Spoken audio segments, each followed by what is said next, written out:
Recentemente aí compartilhei um vídeo falando sobre o aumento das vendas de discos de vinil lá no Reino Unido, né? Pensando nisso, cara, resolvi trazer aí 5 razões de por que o Brasil está na contramão do crescimento de discos frente ao mundo. A gente vai falar sobre isso depois da vinheta.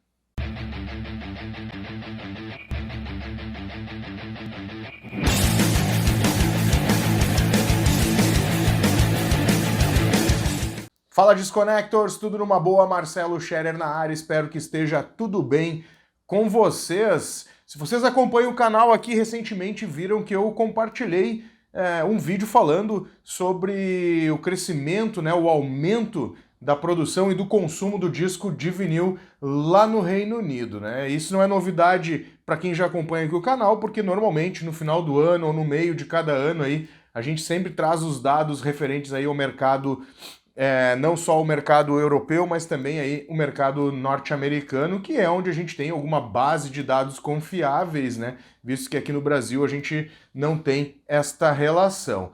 Pois bem, né, cara, pensando nisso, resolvi fazer um vídeo falando aí das 5 razões de por que o Brasil está na contramão do crescimento da produção de disco de vinil e do consumo, né? Não só da produção, mas também do consumo, e é sobre isso que a gente vai falar agora há pouco.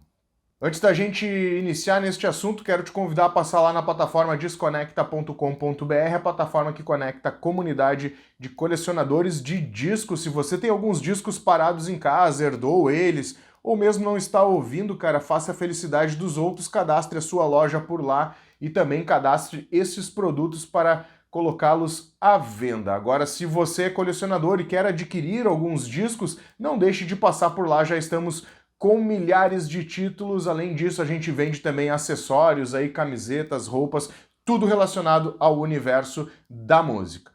Lembrando também agora que a plataforma desconecta.com.br tem um patrocinador, né? Siteswp.com.br. Se você quer fazer desenvolver algum projeto em sites em WordPress, seja um portal de conteúdo, sites para sua banda ou mesmo um e-commerce, acessa lá siteswp.com.br, faça um orçamento com o pessoal por lá.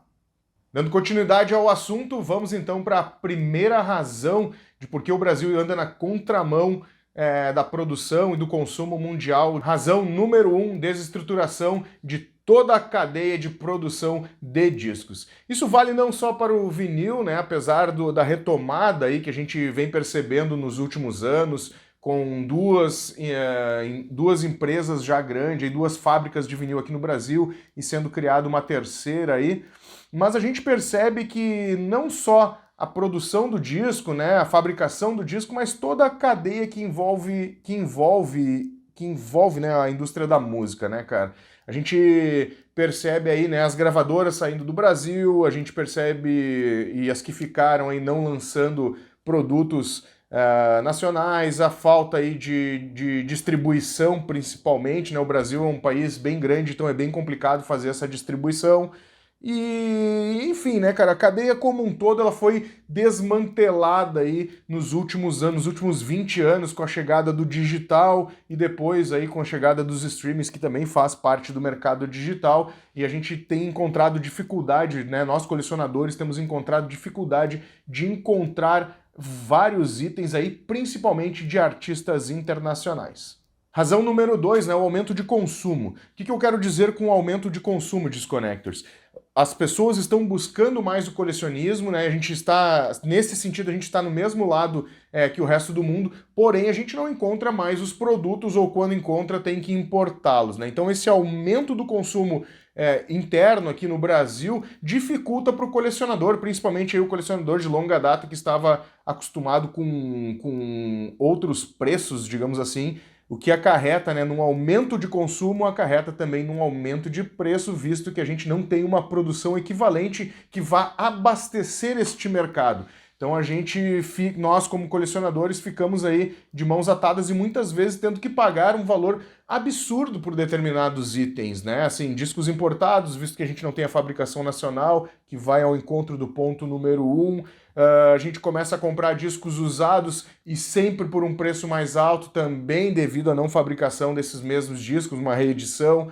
Então tudo aí está conectado, né? Então o aumento do consumo é uma das razões aí que prejudica, né, o Brasil frente ao mundo. Antes de continuarmos a discussão por aqui, quero te convidar a se inscrever aqui no canal, clica aí no botãozinho de subscribe se seu YouTube está em inglês, ou ainda inscreva-se se está em português. Se você gosta deste universo de colecionismo e música, chegou ao seu local certo, então te inscreve aí. Vamos ao ponto número 3, as gravadoras não lançam mais mídias físicas aqui no Brasil. Vamos lá, também não sejamos extremos, Disconnectors. As gravadoras lançam, mas os lançamentos são muito restritos. Por exemplo, né, a Universal lança artistas nacionais, porém, não são todos os artistas que eles estão lançando. Eles estão lançando alguns medalhões, algumas coisas que estavam fora de catálogo, como a Rita Lee, teve recentemente 3 discos relançados por aqui, mas artistas internacionais, né, os grandes selos, não vêm lançando ou não vêm produzindo principalmente os discos por aqui. Normalmente Universal Music, por exemplo, quando você vai comprar um CD ou um vinil de um artista internacional, ele é um produto importado. Poucas peças ou poucos artistas são lançados aqui no Brasil e isso prejudica, né, e vai na contramão mundial aí da produção e do consumo de música em formato físico, visto que no resto do mundo está crescendo, só aqui a gente não tem esses lançamentos. Ok, você pode argumentar do outro lado aí que existem os selos menores, esses sim estão lançando, mas a gente não tem um volume adequado pensando aí no número de colecionadores que a gente tem no Brasil. Inclusive alguns artistas como o próprio Ozzy não terão seus lançamentos aqui no Brasil, né? Artistas renomados não terão seus lançamentos aqui no Brasil devido à falta aí de lançamentos por parte das gravadoras. Ponto número 4, né, a desindustrialização da produção aí de CD players e toca-discos aqui no Brasil.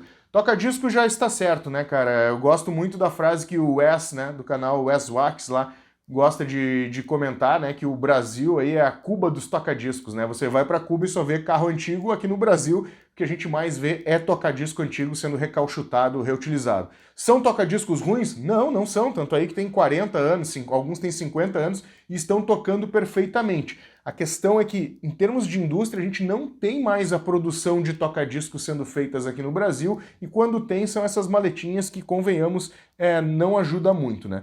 Por outro lado, CD players também parece que estão perdendo força. Tem uma ou duas fábricas aí produzindo CD players que não são grandes CD players também. Então, assim, quem é o colecionador que quer ter um equipamento um pouco melhor vai ter que tirar a mão do bolso para fazer uma compra aí internacional, num toca-disco importado ou mesmo num CD player importado com uma qualidade um pouco maior, né? Obviamente a gente tem, né, algumas fábricas fazendo, mas como eu comentei, não são grandes toca-discos, né? Para quem quer investir um pouco mais, gostaria de ter um equipamento melhor, realmente vai ter que botar a mão no bolso. Razão final e a mais importante dessa discussão é a questão socioeconômica do Brasil. Não é de hoje que a gente sofre problemas na economia e possivelmente não vai ser os últimos anos que isso vai acontecer. Isso é uma coisa já histórica no Brasil e a gente, como brasileiro, não tem um poder aquisitivo tão alto, né? Se você perceber aí, né, vamos fazer um paralelo, né? Um disco de vinil na Europa que custa 20, 25, 30 euros, para eles, né, que tem uma questão econômica muito mais forte, tem um poder de compra muito mais forte, a sua moeda é muito mais forte, não é um item assim dos mais baratos, mas também longe de ser um item dos mais caros. Mas para nós brasileiros, trazer um item aí de fora, mais envio, cara, esse item aí vai chegar quase a um salário mínimo, dependendo aí de onde você for comprar, né? Afinal, tem muitos vendedores aí que se aproveitam deste momento da desindustrialização, né? E acabam cobrando itens bem caros. Então, assim, realmente, né, colecionismo é para uma fatia, para uma bolha aí que pode desembolsar essa grana para poder comprar os seus itens. Claro que tem colecionistas aí que seguram, né, dão um jeito de fazer uma poupancinha para de tempos em tempos comprar, né? Nem todo colecionador são pessoas abonadas, muito pelo contrário, o colecionador ele é muito mais apaixonado do que um cara com grandes posses, então ele acaba economizando em algumas outras coisas para tentar no final do mês comprar 1 ou 2 itens aí para sua coleção. Mas essa é uma razão muito grave aqui no Brasil, a questão socioeconômica, né, e questão cultural também acaba impactando aí e nos levando aí na contramão da venda de discos mundial, né, no consumo de mídia física, de música no formato físico mundial. Era isso então, Disconnectors. Quero saber se você concorda ou não concorda com esses pontos aí. Deixa nos comentários, estão abertos para vocês, para a gente continuar a debater este assunto, que é um assunto que eu acredito seja de grande relevância. Então tá aí abertos os comentários para a gente continuar essa troca de ideias. O que você acha, então, destas 5 razões que fazem com que o Brasil esteja na contramão do consumo de música no formato físico? Antes de finalizarmos o vídeo, quero te convidar a passar na plataforma desconecta.com.br, a plataforma que conecta a comunidade de colecionadores de discos, e também acessar os sites lá, siteswp.com.br, se você quer fazer algum projeto na web, seja um portal de notícias, de informação, de conteúdo de forma geral, e-commerce ou ainda o site da sua banda. Antes de finalizarmos o vídeo, vou deixar um card aí para você continuar maratonando o canal e até a próxima.